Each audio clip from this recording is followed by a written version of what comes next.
What's going on, everybody? Christopher here at Lxfg ATL, and this is my focus. What does Lxfg stand for? Lxfg stands for Lost X Found Gallery.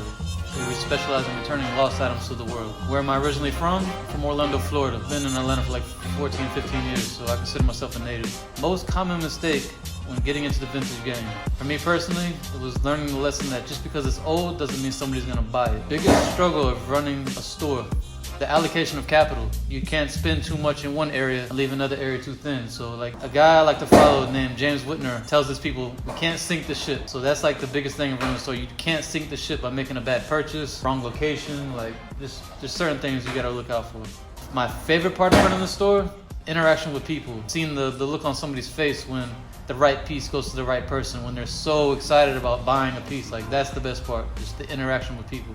As an entrepreneur, what is your advice to people attempting to start a business on today's scene? My biggest thing is start now. Start with your idea and just run with it. If you're waiting for your idea to be perfect before you start, you're never gonna start. Start when your idea is trash and build it up. Like you'll eventually get there, but you have to start now.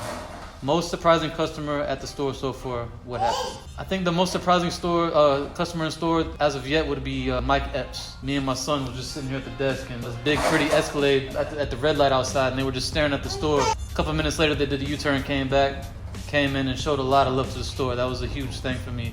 Right when I first opened, Trinidad came through. Really and honestly, the average everyday guy who comes in, that's my most iconic people, like regular guys. That's who really supports and loves me. So that's the most amazing people right there. With fake and fraud copies of vintage shirts becoming a regular thing, what are some tips to make sure your stuff is authentic? Be well versed in your craft. Pay attention to what you're doing, pay attention to details, and just be knowledgeable on what you're doing, so you don't want to be the one to pass something off as fake. What do you think of bootleg market? Do you cater to it? Grab the guy right there. Family life in the shop, baby. I don't really think anything of it, but I don't cater to it at the same time. I don't appreciate people passing things off bootleg as authentic. To be honest, if there's a $800-900 shirt out there and someone does a really good job at recreating it and sells it for $100, that's on the buyer, as long as they represent it properly and they know what they're buying. So, but I don't really cater to it. Speak on your son. He's always in the shop. My son is the future of what we do. This is young Israel.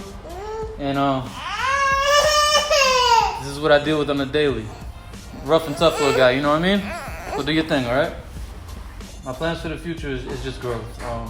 Growing the brand, continue providing quality shopping experience, continue providing a quality cultural experience, and finding the best possible products I can possibly find and present them to my customers.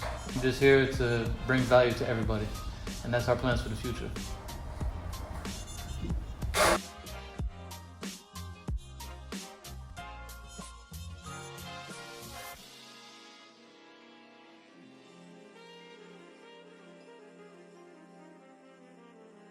This is Lxfg production.